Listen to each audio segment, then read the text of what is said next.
Welcome back, everyone, to another edition of the Prove Me Wrong podcast.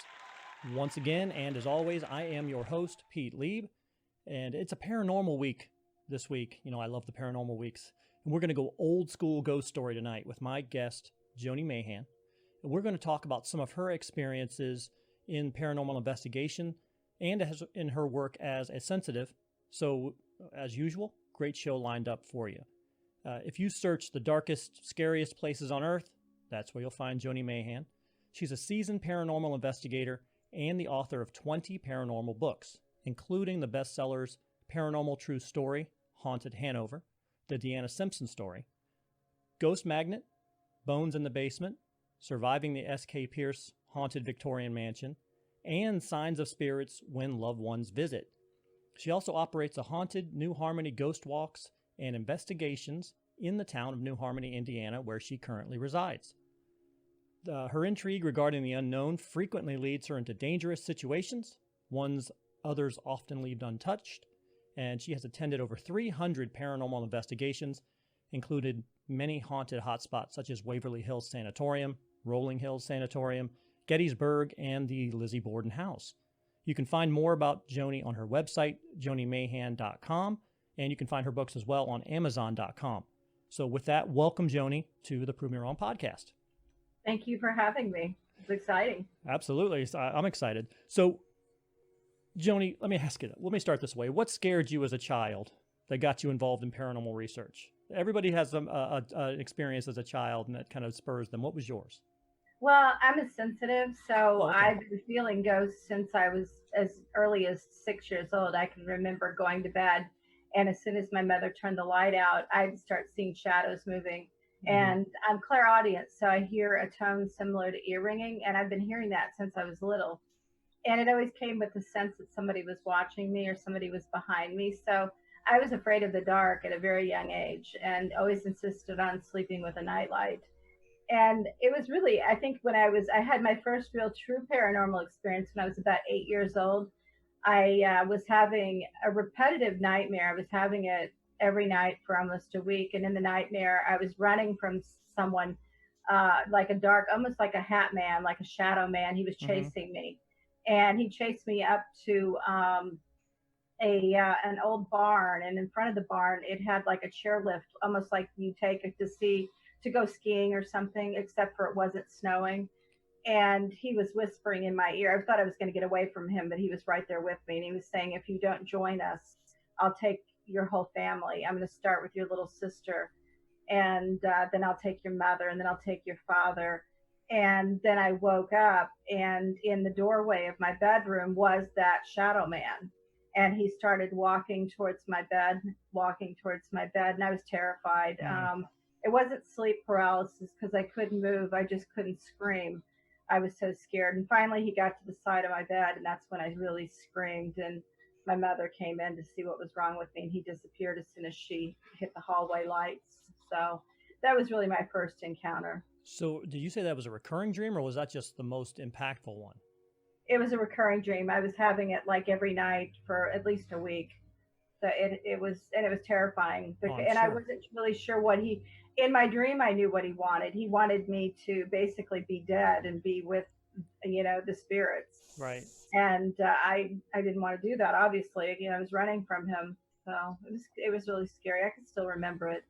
The only thing I remember as a child is I had one reoccurring dream, and it's not necessarily that, but it's similar to that. And I've told it before, where I was a child and I was walking home and it was night. I was walking home from school, but it was nighttime, which was always weird. And I was walking to my house, but my house was not my house. My house was the quintessential haunted mansion. I mean, that's what it looked like from a distance. And there was one light in the house. I walked in the house, and there were no lights on. It was pitch black, but I could see a glow coming from upstairs at the top of the stairs. And I would walk to the stairs, and I walk and I look up the stairs, and I see this glowing shape, and it walks to the top of the stairs, and it stands there. And then I always would look down to my right, and I'd see a rock on the ground at the foot of the stairs. And then I would grab the rock and I would throw it up towards the light at the top of the stairs. And then suddenly the rock's coming back at me, like it had thrown it back at me. And then I would wake up. And I had that dream all the time. It was the same dream over and over and over again. And I didn't know why. That's the only dream I've ever really remembered in my life was that one. It was just, it's Wow. unsettling. When you're talking about tone ringing, you mentioned you get a tone in your ear. Is that an indicator that there is a presence around, or what does that tone signify? It signifies there's a ghost nearby. Okay. And I've talked to a lot of people that have tinnitus, and if you have just constant ear ringing, Right. they're solid. But if you have clairaudience, where you actually hear a tone, I tell people just turn your head, and if the sound gets fainter or louder, you're probably hearing something paranormal, because I can track it down into a room to where it is in the room. Okay. And yeah, so and it's it was very helpful for investigations. I could tell you where to set the equipment because I knew where the ghosts were. I could hear them. I started tuning into it. Once I tuned into it, it was like a gateway for me. Mm-hmm. And then now I get more information. I'll get a mind picture. I'll get information.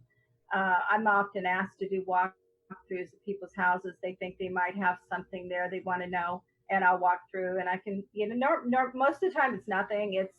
It's haunted, but it's just a former homeowner, and it's nothing to be worried about. But I have picked up a few nasty ones as well.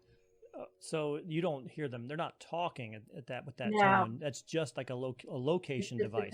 Okay. Yeah, it's almost like the sound they make when they move or something. I don't know. It's a sixth sense, and I'm not sure, really what it means. I just and I can hear in the tone. A high tone means a female, a lower tone means a male. So I'm able to differentiate by what I hear as well. So as a sensitive, what are your thoughts on what a spirit is? And I've spoken with different sensitives, and some say that spirits aren't technically dead, but they've crossed over into parallel universes or parallel dimensions, and they can be contacted through spirit boards, and they're still technically alive on that end, and they're maturing and growing. And then others simply say the entity that was you is now has been reclaimed by the energies of the world, and you're kind of waiting to be recycled. Some, you're kind of sitting in limbo. What are your thoughts on what a spirit actually is? Well, I actually differentiate between spirit and ghost. Okay. I feel like at the time of death, most people cross right over and they go to the next step, which I call it heaven because that's what everybody's familiar with. Mm-hmm. And they go on and they have lessons with their spirit guides and talk about their life, and what they learned and everything. But sometimes people will balk at that white light. Maybe they've done something bad that they're ashamed of or worried about, or maybe they have loved ones they want to look after. Mm-hmm. They don't want to quite go yet, so they become a ghost. So basically, it's their soul inside their body just staying earthbound. And I've tested this out over the years through investigations to see if they can actually, if they're in the room with me, if they can see me. So I'll ask questions. I'll hold up fingers. And I'll say, how many fingers am I holding up? Or I'll ask them what color is my shirt, or what kind of car did I drive up in? And I've actually gotten answers to those questions. So I do believe they are with me. Do you believe that in reincarnation? Do you believe when people are saying that they've had past lives? Yeah, so you do. Yeah. Oh yeah, most definitely. I don't think you're able to reincarnate though until you've gone over to the next step to heaven. Okay. Once you go there and you review your life path and what you did, and I think we decide what we want to learn. We decide our next lives, and once we've made that decision and we're ready to go, I believe we're reincarnated. So is the fact that you were sensitive as a child, is that what got you involved ultimately in paranormal investigation? Or was there someone who said, hey, you know what, you have special skills, I'm doing this, I want to start this group, and I think you could help us? How did you get involved in investigation? Well, I lived in a haunted house for 11 years. And that'll do it, because it was very, very active, and it terrified me at the time. But once I got a little distance from it, and then I ended up getting a divorce, and I was free to kind of do what I wanted to do, I thought maybe I'll start to look into this a little bit more. And that's when I started reading and started learning. And yes, then I joined a group and started working with other sensitives, and that really helped with the validation, because I didn't just come into this knowing exactly what the ear ringing meant, Mm-hmm. or males from females, or pulling out of mind pictures. It really helped to work with somebody else who was going through the same thing, and we were able to validate for each other. Okay, so the Hanover Haunting, the house associated with the book, and it is a pretty famous place, I guess, in paranormal circles, right? It has been featured on Ghost Hunters. I think I've seen that Ghost Hunters episode. I think it was Ghost Adventures, maybe in Dead Files. There was on a lot of paranormal investigations. Can you kind of start us off with the history of that property a little bit? Since your book is the Deanna Simpson story. So you actually wrote about her. Obviously you had a lot of input with Deanna. Can you kind of give us some, to start us off with the history of the property itself? Yeah, the property is located about 14 miles away from Gettysburg. So there were some battles that took place in Hanover. In fact, they found out that there was a soldier died right on the corner where her property is from his wounds from the battle. Mm-hmm. So, and it goes back even further. There were some land grant issues. Diggly Duds had owned the property back in the, oh my gosh, maybe 1600s, 1700s. It's been a while. And he was allowing people to homestead on there. And he was kind of not a very good person. If they got behind on their money, their rent, he would come and seize their properties. And there was an argument between his son and a homeowner, and his son got shot and died on the property as well. So there's a lot of different things happen on that property.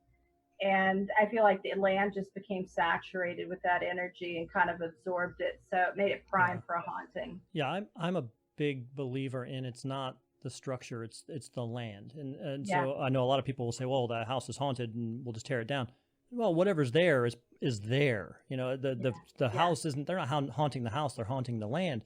And when I look at that property, when I looked at the actual property itself, it is on a kind of a corner lot of, the intersection of two streets.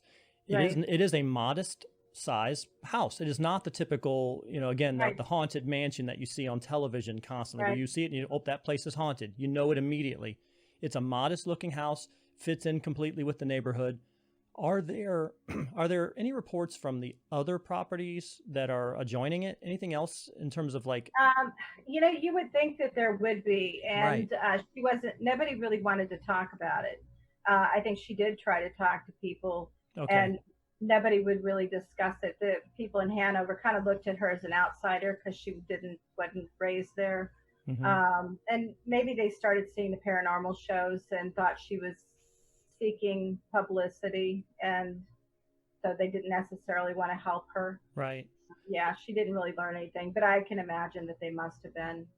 Well, that was my next question was, were there reports in that property prior to Tom and Deanna moving in? Because you do have instances like Amity with the DeLeos, beforehand, afterward, no reports of paranormal activity, but then they had that huge story of it.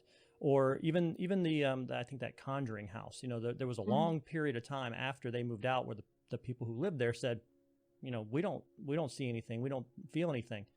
Was there anything reported either prior or after they moved out? Well, it's funny because the house is only owned by two other families. Okay. One owned it for like 30 years and one owned it for 40 years or something like that. I mean, and both of those homeowners were haunting the house. Oh, wow. So, yeah, so really nobody was still alive. The house was in a state after the last owner's death. So there really wasn't even anybody alive that she could talk to ask. But quite a few of the previous homeowners were still in the house in ghost form. So she was dealing with that on top of everything else. There were a lot of layers to the haunting. It wasn't just one ghost. When did she start noticing? Can you give us some of the timeline? Obviously, I don't want you to spill everything because people buy the book. But when did she start to notice that there was something going on there? How did they discover the home? And when did she start seeing occurrences? Well, she was very much drawn to that home. She was recently with, they weren't married yet, but her fiance at the time now husband, Tom, they wanted to get a place of their own together. And he wanted something in the country. He did not want the house that she ended up finding, but she was so pulled to it. She couldn't resist it. It called to her. And she talked him into buying it. And for a few days, maybe everything was fine, but Tom's a pharmacist and a lot of times he works evenings. So she would be in the house by herself alone and she would start to hear little noises behind her. She was unpacking boxes and she'd hear a door creak or she'd hear a footstep or she'd hear something strange. And she would turn around and look and nothing would be out of place. So she felt very much watched. And that was the very first indicator before things become more complicated. So it escalated from there. And when you were, because I'm assuming you've done investigation, you did an investigation on the property yourself as part of your investigation. What did you see? Did you have any occurrences while you were there? I got to visit the house, but I did not investigate because I knew the severity of the haunting and I really wasn't there to investigate. I was there to interview her and just she'd asked me if I'd write the book and I was on my way through from Massachusetts to Indiana and I stopped. And the minute I walked in the door, they were all over me. It was like they were all crowding into me. The ear ringing was crazy. I felt like people were just swooping in and the feelings were very negative. It was the sensation, you need to get out of here now. It was that fight or flight instinct that came on. And so it's very hard to stand there and talk to her when I felt like I was in the middle of a spiritual firestorm just swooping around me. So I said, can we walk out and sit on the porch? And we did quite a bit. I'd have to retreat back outside because it was just so intense. So when you went in there, because you had made a distinction previously between ghosts and spirits, what were they when you walked in? Were those ghosts to you? Were they spirits to you? Were they something more? Absolutely. Very nasty ghosts, very angry, very malevolent. They didn't want anything good. They just really wanted to hurt people. They had no intent to do anything good.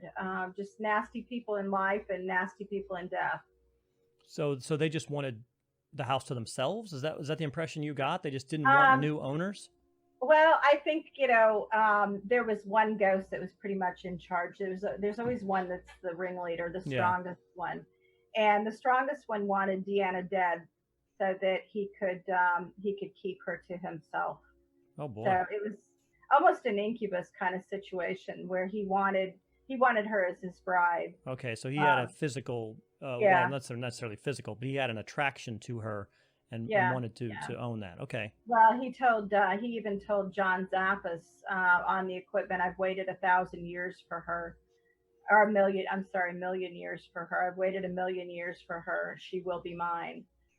So this is a ghost that's 1,000,000 years old? That's not something that's like some kind of demonic entity?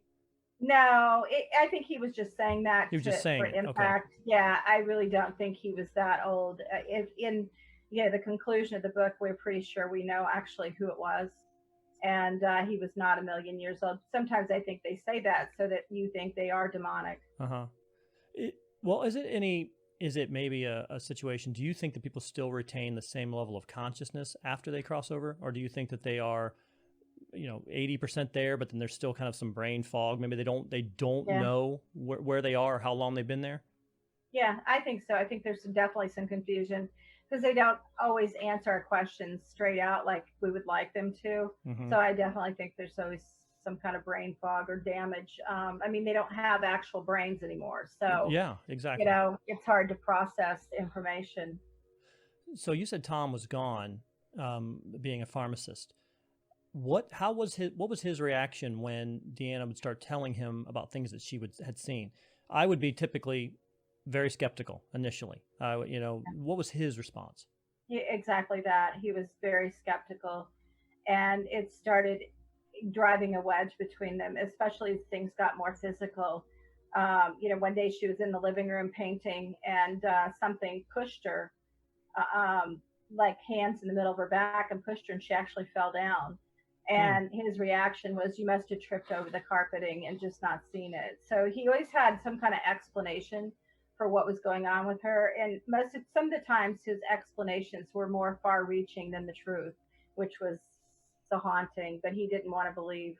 Well, that is hard to believe though, right? I mean, some people, they literally have to break their current belief structure and rebuild something to be able to say, maybe that's a ghost pushing you down, right? Because that's what I'm thinking of. When I looked at the property itself, I said, okay, well, it's on the corner of two streets. So maybe some of the light anomalies would have been headlights from cars making turns into different roads. That's how I would have looked at it initially as well. I do not consider myself to be sensitive in any way. So, but I am a believer. I have had ghost encounters myself and experiences myself. So I would have believed her eventually. So Deanna also claimed to be sensitive, though, right? I mean, she still claims that she has some sensitivity. She was. Okay. Yeah, in the very beginning, she didn't realize she was until she started to the point where she knew when things were going to happen. She could kind of feel them. She'd know when they were there, and that kind of grew over the years. I mean, she was there 11 years, so after a while, before an attack or something would come in, she could kind of sense it. She just kind of knew it was there. So yeah, I'd say she's a budding sensitive. Do you think that a person like me, who again, I'm self-proclaimed not sensitive, if I lived in that house, would I have the same occurrences that she had, as being a little bit more sensitive? Do you feel that it's more common for people with those sensitivities? Obviously, I think it is. It's common sense that they would have more experiences. Right. But do you think that, because some people are just completely stone-headed about it, my aunt being one of them, when I was young, my aunt had a property that we had 3 cousins. It was so active in the upstairs hallway that none of us, I would go there for the summer to spend the summer. None of us would sleep upstairs. We all slept downstairs every night. There was only one bathroom. It was upstairs. We didn't go to the bathroom at night, and she was so stone-headed against it that she just, nope, I don't believe it. I don't believe it. Regardless of hearing the footsteps walking up and down the hallway. Yeah. I mean, just constantly. So I guess my question got lost there. It was a long-winded question. No, that's okay. I got your question. Okay. I think that some people, I believe that ghosts really hone in on sensitives because they know that we know. I don't know if we glow to them. There's something about us that's different because they will hone in on us. And I think that they will sometimes do that on purpose. They'll pick the person that's the sensitive or the one that's there the most by themselves to target, especially in something like this. And then they hope to drive a wedge between them and their spouse. They like the conflict. They like the fights because that generates a lot of energy and they feed off of that. So I think they stir things up so that, they can feed. So did you, I saw that John Zaffis, you said he wrote the foreword to your book. I'm assuming he also did an investigation there. Yeah, several, yes. So what were the kind of things did he identify? I know his thing is kind of identifying objects that he thinks that are in the house that potentially are haunted or affected in some way. Did he find anything in the house itself that he thought had some type of residue impact? Oh, yeah. He felt it was definitely connected with the land, just like you said. Okay. And he felt that it was a perfect storm, that you had this land that was so poisoned by bad events in the past. And then you had ghosts there. And then you had Deanna, who was a sensitive, but she was also very vulnerable. She came from before Tom, she was in 2 abusive relationships. So she was very pliable. She was perfect for what they were looking for. They were looking for somebody that could bend her will and really drive her crazy. And so they did. And he also felt that there was something very ancient there. And he warned her. He said, Deanna, you need to get out. You need to get out. This thing is it's going to kill Tom first, and then it's going to kill you. And you need to get out before it happens. So when the Godfather of the paranormal tells you that, exactly. I would think that would make you shake in your shoes just a little bit. Why, you mentioned they were there for 11 years. Why did they stay so long? Well, they were caught in that housing market. They bought the house you know, when it was the height of the market, and then the bottom dropped out, and they had all their money tied up in it. And you had Tom, who was a skeptic. I mean, they were there for a number of years before he finally had an experience that he couldn't explain away. You know, he saw something manifest right in front of him. Okay. And that turned him into a believer. But, and even then, you know, every time they would think about looking at houses, the entity there would prevent things from happening. Like every house they looked at, something would fall through on it, or they'd find radon, or it would be the wrong house.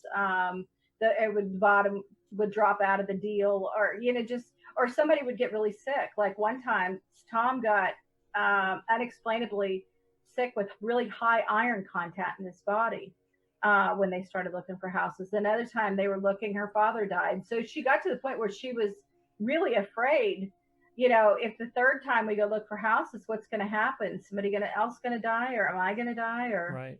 And then you also have to find a buyer for your house. You also have to find somebody who wants to come in and buy your place. Which is impossible when it's been on numerous paranormal shows. Yeah. Yeah, for sure. Well, you always find some special person who's going to be really interested in buying that property. Yeah. There are people out there, you know, there are people who bought the Perone house, and, you know, although I think that they bought that in an attempt to make a documentary but that's just me.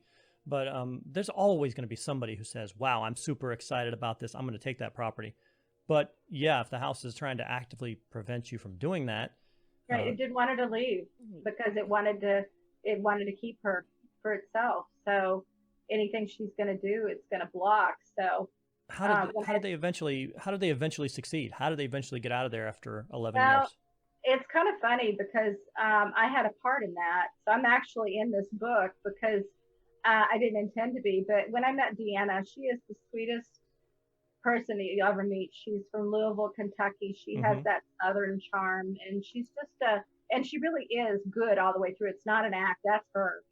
And I met her, and I saw what she was going through, and I felt that haunting myself. And we went and sat on the porch, and I looked her in the eye, and I said, you know, yes, I will write your book for you, but first we're going to get rid of that ghost. This is the first thing I'm going to work on. And I don't want to give away the ending, but I do have a secret weapon, someone who is able to remove really bad entities that, so I set things in motion.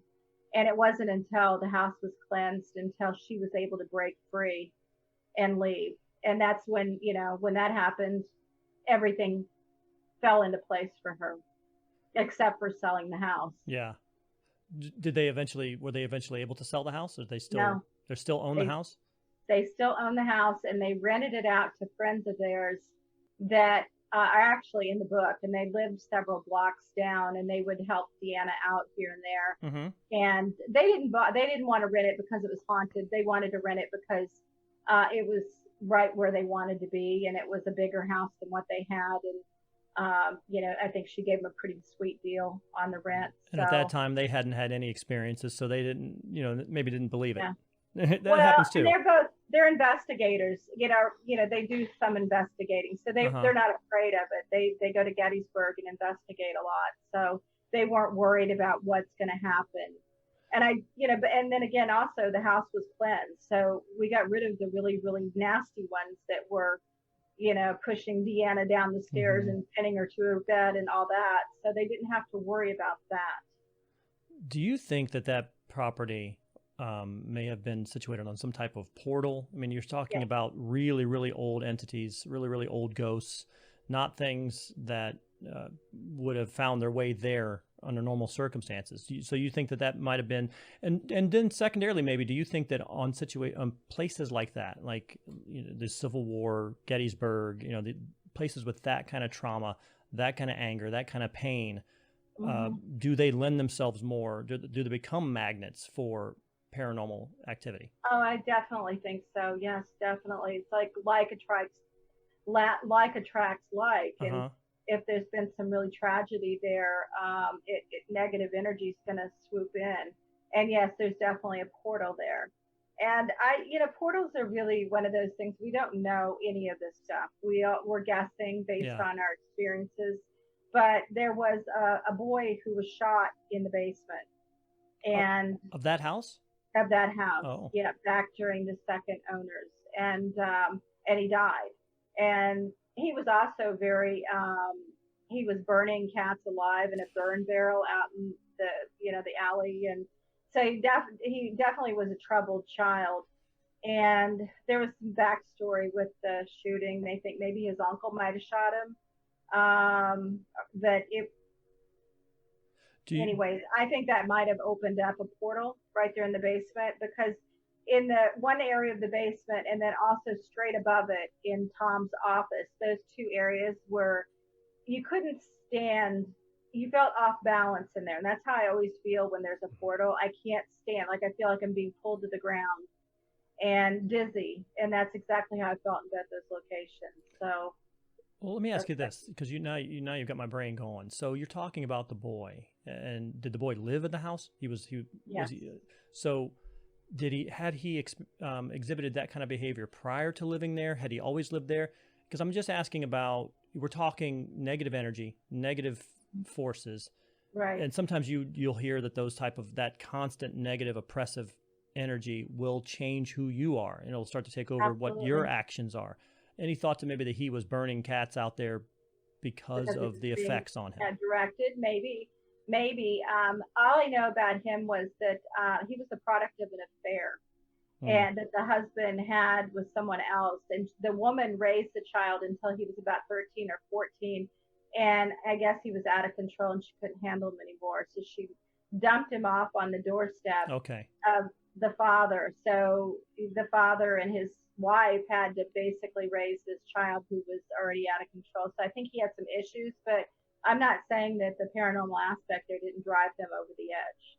I think that's very possible. Wow. So they still own the property even today. They've been out for about 4 years now. Does that sound about right? No, it's like a year. They've only been gone a year. Okay. Yeah. How long did their friends last? Did their friends still renting it, or did they? They're still there. Yeah. They're still there. They have a little bit of activity happen. I mean, they'll hear things. They see things on occasion. I mean, because I really feel like you do, that the land is tainted, that it's always going to pull something in.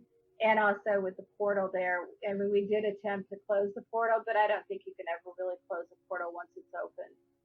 So. Did they ever try any type of seance activity to the place? Did they ever try, I know that they obviously had sensitives in, mediums in.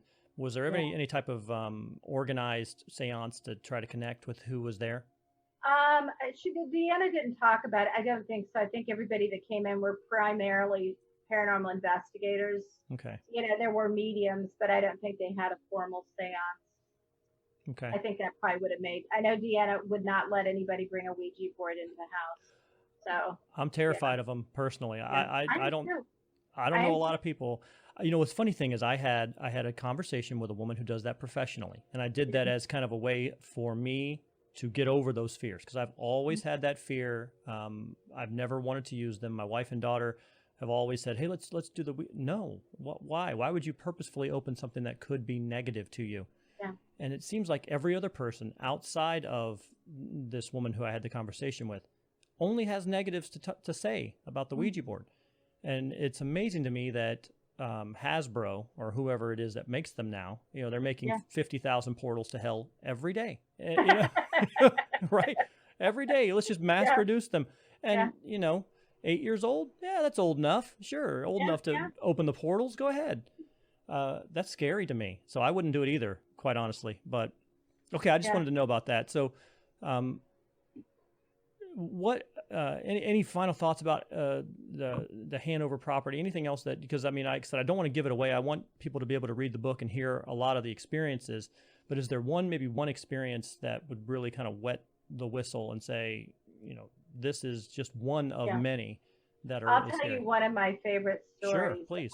That happened to Deanna. So the ghosts there like to lure her to places, like they would set traps for her. And one of the craziest ones that they did was she was laying in bed sleeping, and she started hearing Twinkle Twinkle Little Star playing, like electronically. And she sat up in bed and she was looking around. She thought, where is that coming from? And so she gets up and she starts following it. And the basement was always a very negative space. They had quite a few things happen and saw things in the basement. So she was a little scared of the basement, but she goes down and they had this big closet in the back, and she follows the sound to there, and she opens the door, and they had at a yard sale, bought a big laundry basket full of electronic toys for their grandchildren to play with when they came. And so she walks in and she looks at the toys and she goes, oh, that's all it is. And then all of a sudden it dawns on her, she's still half asleep. Wait a minute, what set them all off? Right. And at that exact moment, the door slammed to the closet behind her. And it was a latch. It was like a latch that came down. Like, you had to literally, or a slide bolt. It was a slide bolt. So it slammed and bolted and locked her in, and there was no light in that closet. There was just a window that looked out on the street. And so she started banging on the door and crying and screaming. And she was in the basement. Tom was up on the second floor with the air conditioner running. He couldn't hear her. And she could see something at the very end of this very long closet, a very dark black shape, starting to pull away from the corners. And it started coming closer to her and closer to her. And she is absolutely trapped. She cannot go anywhere. So she started praying, and she started praying loud. And I believe she had protectors, which I talk about in the book. There were a couple of good ghosts that were trying to help her out. And when one of them would come near, she would smell like wet earth, like a mossy kind of smell. And then all of a sudden, as this thing's getting right on her, she smelled that wet earth. And then the slide bolt opened and the door opened, and she was able to escape out of the closet. See, now, yeah, I have goosebumps now. That's a good story. Yeah, it is. And that's just one. I mean, there's so many. I mean, she was thrown down the stairs and broke her tailbone. She was pinned to her bed a couple times. I mean, just scary, scary stuff that most people wouldn't live through. How often were those type of things occurring? I mean, it couldn't have been daily. I mean, how often was that? No, because she'd be insane if they were daily. Right, exactly. They like to. I think they had to build up their energy in order to do the next great thing. And so she would go. Sometimes they go weeks, they go months, sometimes days. It just never had a pattern. About the time they start to get comfortable and start thinking about, well, maybe things are going to be okay. Maybe they got used to us. Maybe they like us now, they're not going to bother us, and then something really horrible would happen. So it was sporadic, and you never could plan on it. And you say it took Tom a couple of years to finally have his own experience? It did, yeah. He had to see it. It had to happen to him. And then he got scratched right afterwards. He watched as the welts rose on his arm. So... But he did see something materialize coming out from under the basement door. So. Oof, boy. So yeah. Hanover Haunting. You can get that on Amazon.com. Those are already. That's a great story. I tell people you can bring it to the beach. You can bring it to under a shade tree, but whatever you do, don't bring it to bed because you'll have nightmares. You know what? There is nothing scarier than something that should be joyful and childlike at night. Yeah. So you start saying you're hearing Twinkle Twinkle Little Star at night. Yeah. That's instantly scary. You hear it during the day. We hear it with a child playing it. It's the most beautiful thing in the world. You hear it at night when you're asleep in the closet in the basement. It's the scariest thing. And I've always said that children scare me terribly. Like ghost children or black-eyed children or things like that. They just same here. Totally scary. Yeah. So let me ask you this then. Ghost Magnet is another of the books that I mentioned in the open, where you kind of discuss. Are you discussing the experiences that you have, kind of as a daily walking around, having ghosts attracted to you? Yeah, I decided to write this story because my very first paranormal book was called Soul Collector, and I was really nervous to put it out there because I thought, my aunts, my uncles, everybody's going to be seeing this, and they're going to think I'm crazy. And the opposite happened. I was contacted by so many people that said, "Oh my gosh, I've had experiences like this too. Thanks for sharing it." And it ended up being a very positive experience. So I thought, I'm going to put it all out there, my entire story. And there's some, it talks, there's some learning lessons in there, but it also talks about different ways that we tried to get a ghost to go away. As a ghost magnet, things follow me home, and it's pretty frequent. I just was somewhere yesterday and something came home with me last night. So I've gotten to a point where I've gotten a grasp on it, and I think I work with my spirit guides and my own energy, and I'm able to kind of push them out now. So I've gotten better. But back in the day when I first started, I didn't have any of that, and it was just basically me sitting in a house by myself, terrified. And I had to learn. Nobody was going to take me by the hand and say, here's what you do. So I thought, I'm going to share this information with other people. So do you see physical manifestations, or is it just the auditory buzzing that you hear, or in the feeling that you hear? Yeah. When you say they follow you home, are you actually seeing someone follow you home? No, I can hear them and I can feel them. It's like having somebody standing right behind you. Mm-hmm. I have seen apparitions several times, not as many as you think, given, my career, but, no, and it's like when they're there, nobody can convince me that it's anything else. Right. Because things start happening and my pets react, they'll watch where I'm watching, and it's just, do you think that because I think everybody who's ever had a pet has seen their pet looking up in the corner of the room for some reason, or suddenly get really attentive and looking off to the side for some reason. Do you happen to think that what percentage of those situations are some type of spirit activity versus I heard a noise and I heard a bug and I'm looking at it because I'm a dog? How many of those do you think are actually paranormal in nature? I think a lot of them. I mean, I think you have to look for the bug first. If you don't see the bug, right. Or the mouse in the wall, sometimes they might hear something. But pets' vision, dogs and cats' vision, is so much better than ours. They see a larger end of the spectrum than we do. And my cats will often, where my ears are ringing, they'll be pinpointed and looking at it. I had one cat that would get up on a dresser and try to get it, batting at something that I was hearing it, but I couldn't see it, and he could see something. So, and my dogs, I've never had a dog react, but I've always had younger cats, especially once they get it to be a certain age, they're kind of done with it and they're bored with it. When you said you had spirit guides, how many spirit guides do you have, and when did you discover them? I have two, and I think I did a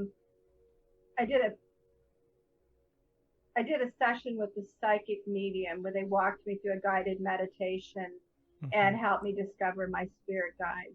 And that's how I met the first one. And then the second one kind of hangs back in the back. I don't interact with him as much. But, and over the years, I've gotten very tuned into them. And I also think that my grandmother, who passed away when I was a young child, hangs with me quite a bit too. Sometimes I'll get just information coming to me. I don't want to say I hear voices because I don't want them to lock me away, but I will get information in my head that I shouldn't know. Like my grandfather will come to me when I'm doing construction projects or something. I was cutting something with a saw, and he said, "Take the line." And I didn't even know what that meant. I had to ask somebody, what does it mean when you take the line? So some of the information is relevant and nothing I would have known otherwise. Do you feel like those spirit guides were ever living beings, or have they always been spirit? I think that you have a combination. I think you might have one or the other. I think both of mine were human at one point and decided, maybe they went through so many reincarnations that their soul become pure enough that they could be a guide. And that's one of my theories. I think that's part of the reason why we keep reincarnating. We go back and learn lessons and try to get our soul as pure as possible.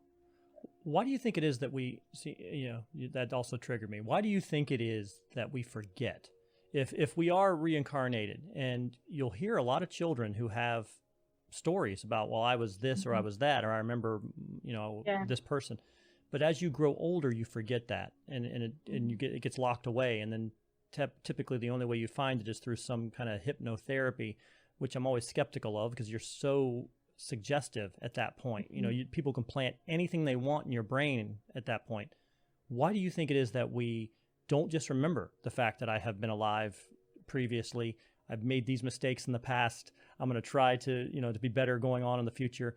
Why that amnesia? I think it's so that we have an honest chance to do it the right way. If we had all that knowledge, we'd whiz through it with no problem. But if we come back without that and we do the right thing, then we've learned the lesson. Or if we don't do if we have all that knowledge, we're going to obviously always do the right thing. We're not going to go through the struggles. We're not going to grow, and we're not going to strengthen. I mean, it's almost like, each life is a classroom experience for us. So you wouldn't give them the answers ahead of time. Or you may have individuals, just the counterpoint, you may have people like Bill Murray in Groundhog Day, where once he realized that he wasn't going to die and he's going to keep doing the same thing over and over, he just started doing ridiculous stuff over and over, jumping in front of trains. And maybe there would be some level of hopelessness there too. I do think sometimes people need to believe that there is an ultimate reward. I'm going to live right. There's an ultimate reward, and it's going to be mine. Not, well, it's going to be mine after I've reincarnated and done this again 10 more times. Maybe, I don't know. I'm just guessing. I'm just throwing things out. We're having a conversation. Why not? Right. Right. I mean, and it could be. I mean, we don't know, until we die and we go through it, and then we can't come back and tell people. So I think it's good to speculate. What are a couple of, if you wouldn't mind, could you tell me maybe one or two of the experiences that you had that kind of gone into the Ghost Magnet book that really affected you, and kind of shaped who you are? Yeah. Oh my goodness. I know there's a lot, and there's probably a lot to choose from, but yeah, there's a lot. I mean, there's a really terrifying story that it opens and ends with, and I won't talk about that one, but I think I had lived in that haunted house for 11 years, and we finally got out and we built our dream house, and it was out in the country, and it was just absolutely beautiful. And the property used to be part of an older farm, and there was like a cart path that led through the backs of all the properties where the farmer used to come check his crops. And I was out working on building a stone wall, and I built a pretty impressive wall. I have to say, it was 70 feet long, and I needed rocks, so I was pulling them out of an old rock pile that I found on the property. And as I was pulling them, I kept in my mind's eye feeling this man standing there. I could all but see him. I could see him in my mind. He was wearing overalls. He had a white beard, and he was had a shovel, and he was leaning against it. And he was just smiling and nodding his head. And it was like a moment of I'm really glad you're doing something with those rocks, because they've been sitting there for a long time. I put those there. And it was almost like I was having a conversation with him in my head as I was working. So I was able, later, I happened upon a picture of the former property owner who had owned the property in the 1800s. And he looked exactly like what I had saw in my mind's eye. So it taught me that not all ghosts are bad and scary. Sometimes they just hang around. And he was fine. We were sharing a moment, and he was out there with me a lot. I felt him, I could tell you where he was and what he was doing, and but I didn't talk about it because there was nobody in my life at that point that would have believed me. They would have said I was crazy, so I had to keep that information to myself. No, I do believe that, and going back to my aunt's home that she lived in for those 3 or 4 summers, and there were probably half a dozen to a dozen instances that I had there personally, and I only went there for the summers. I went there for 3 summers. So they were having this very regularly. But I never thought, none of us ever felt like it was something that wanted to hurt us or was negative in any way. We were just too young and immature to really process what was going on. We were, I was 12, 13 years old. So you're just afraid. At that point, if you just hear footsteps, you're afraid. You don't take enough time to think back and say, well, are these good footsteps or are they bad footsteps? You just haul ass out of there. That's all you worry about. So I don't think that was an evil entity or somebody who was bad in any way.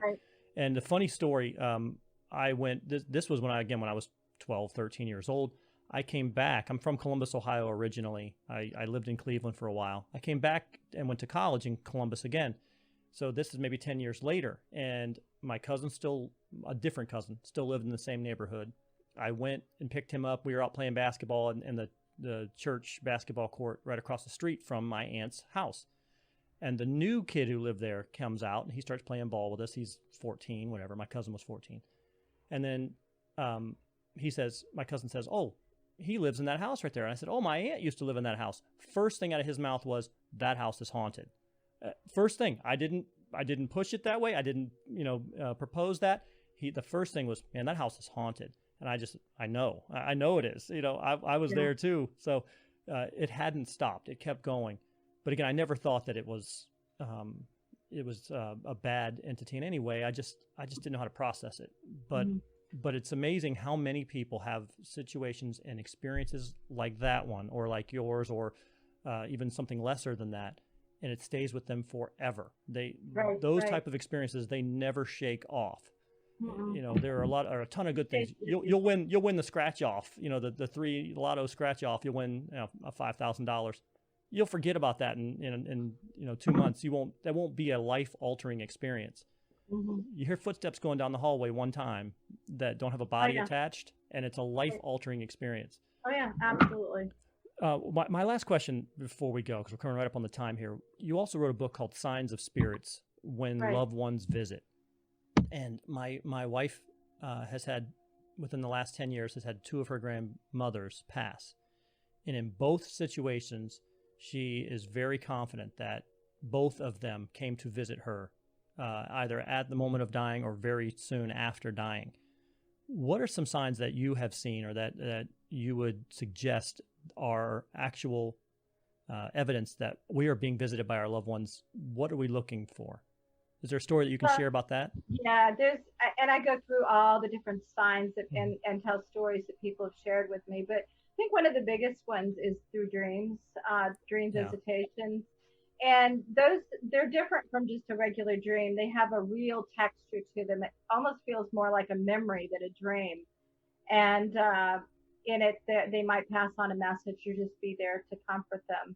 And I had one of those when my grandmother died when I was 6 years old that I still remember very clearly. The other could be just coincidence, which I don't believe in, synchronicities, being put in the path of somebody who you need to meet at that point. I feel like they pull strings. You might find something like a penny. One woman was finding dimes in weird places in her house. And for whatever reason, that was her mother, and that was what she was doing. And it would be in places she lived alone where she knew there wasn't a dime there. So they just are a song coming on the radio at the right time and you're not expecting it, or on your iTunes or whatever. Right. There's all kinds of signs. They're always lighter though. They don't slam doors and walk down hallways and do things to scare you. It's always lighter things that people often miss. Well, thank you so much for joining with me tonight, Joni. I really appreciate it. Yeah, I enjoyed it.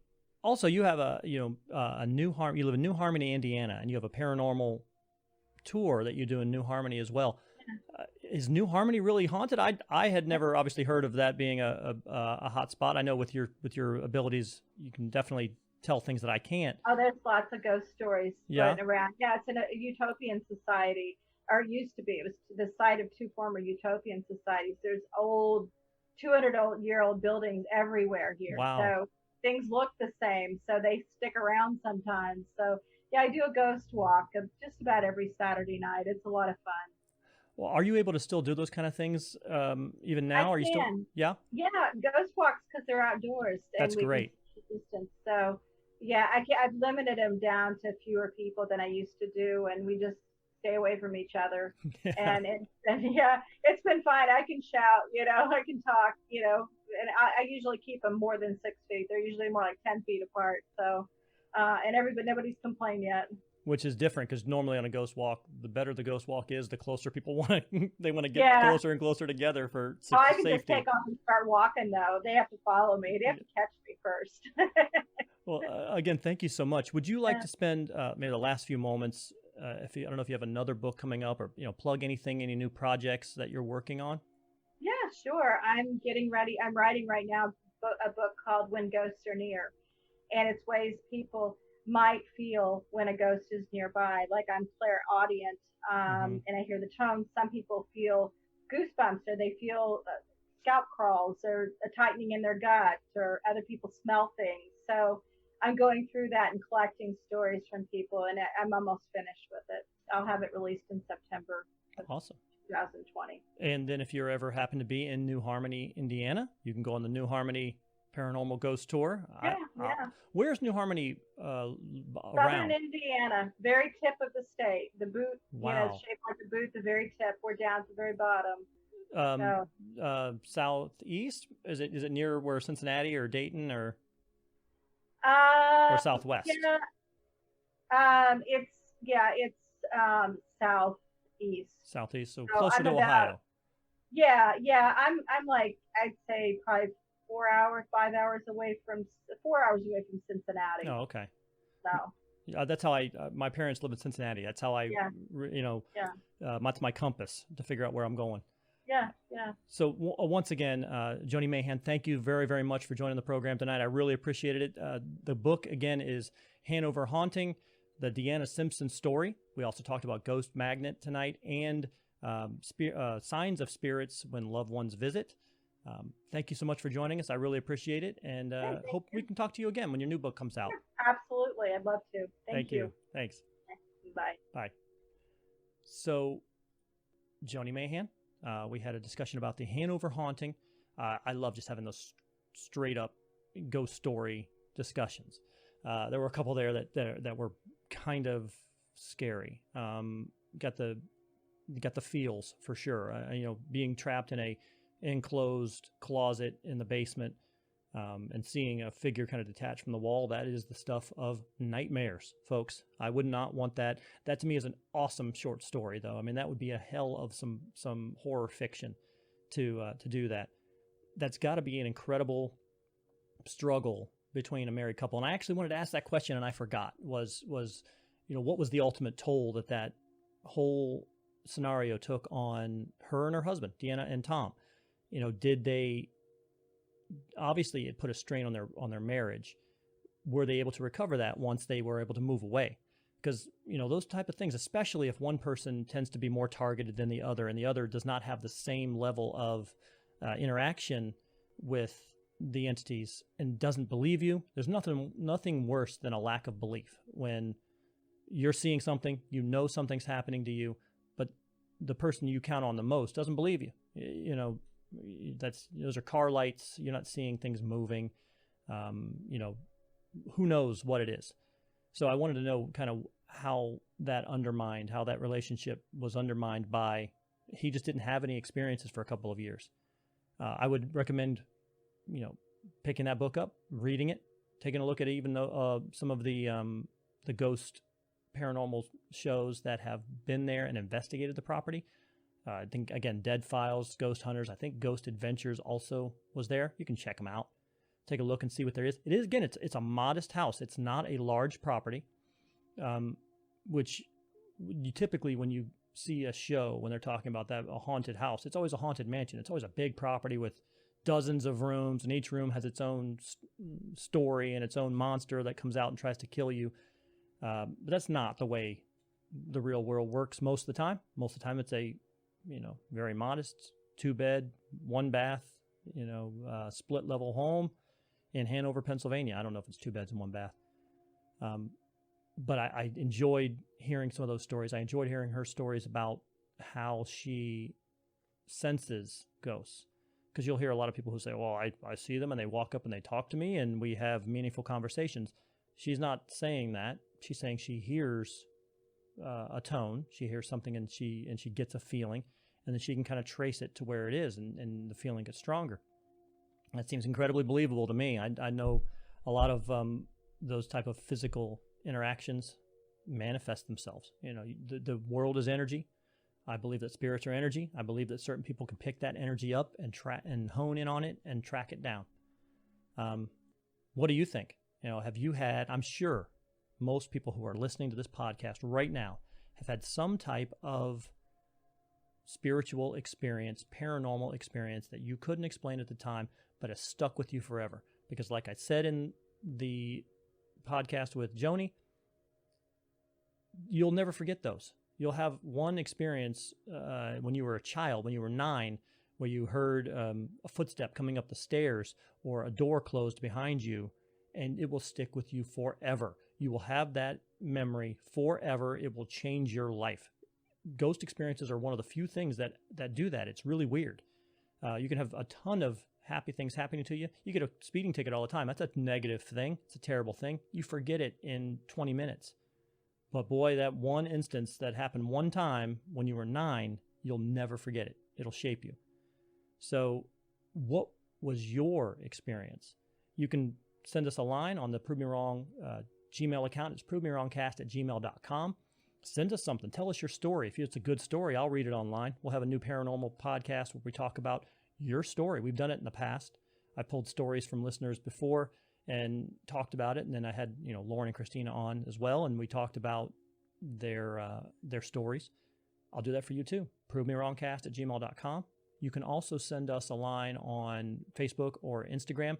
We are on both of those platforms. It's simply Prove Me Wrong. Just search for that and you can find us. If you're just looking for the podcast itself, we are on basically every platform that has podcasts: SoundCloud, TuneIn, Stitcher, iTunes, Tunein Radio. Anywhere where you find podcasts, you can find the Prove Me Wrong podcast. Like and subscribe to the show. You'll be notified when a brand new episode is released. We typically release them once a week. So every week, you'll get a notification that the new Prove Me Wrong podcast is available, and you can download it and listen. And refer it to your friends. Why not? What the hell? We have interesting conversations. Before we go tonight, our show tonight has been brought to you by Java Remix. Java Remix is the perfect blend of 100% organic Arabica coffee infused with nano-emulsified CBD. You start your day off on the right foot with a great tasting cup of coffee with all the demonstrated benefits of pure CBD. Java Remix offers traditional ground coffee as well as single-serve K-cups in both regular and decaf. And if you aren't a coffee person, Java Remix also offers CBD-infused teas and beauty products like bath bombs and body scrubs. As an added benefit for the Prove Me Wrong listeners, if you go online right now, that's javaremix.com, and type in the promo code Prove Me Wrong, one word, you'll get a 20% discount off your entire shopping experience. Java Remix also offers free shipping on all orders over $40, so there's no reason not to give it a shot. You get a 20% off discount with the Prove Me Wrong promo code and free shipping over $40. So once again, that's javaremix.com. The promo code is Prove Me Wrong. The Prove Me Wrong podcast is brought to you tonight by ZendoZones citronella burners from JT Eaton. They are shaped like fearless bug-repellent tiki gods, okay? So let Surf and Stan, Hawaiian Howie, and Luau Lily bring the islands to your backyard with ZendoZones citronella burners. ZendoZones uses natural 3% citronella candles and incense cones. They're perfect for patios, decks, backyards, campsites, poolside, and more. You can enjoy the outdoors again. They are available on Amazon.com and at select Ace Hardware stores. So go ahead and collect them all today. All right? So once again, for my guest, Joni Mayhan, we talked about the Hanover Haunting, the Deanna Simpson story. I'm Pete Lieb. This is the Prove Me Wrong podcast, and we'll talk to you again soon.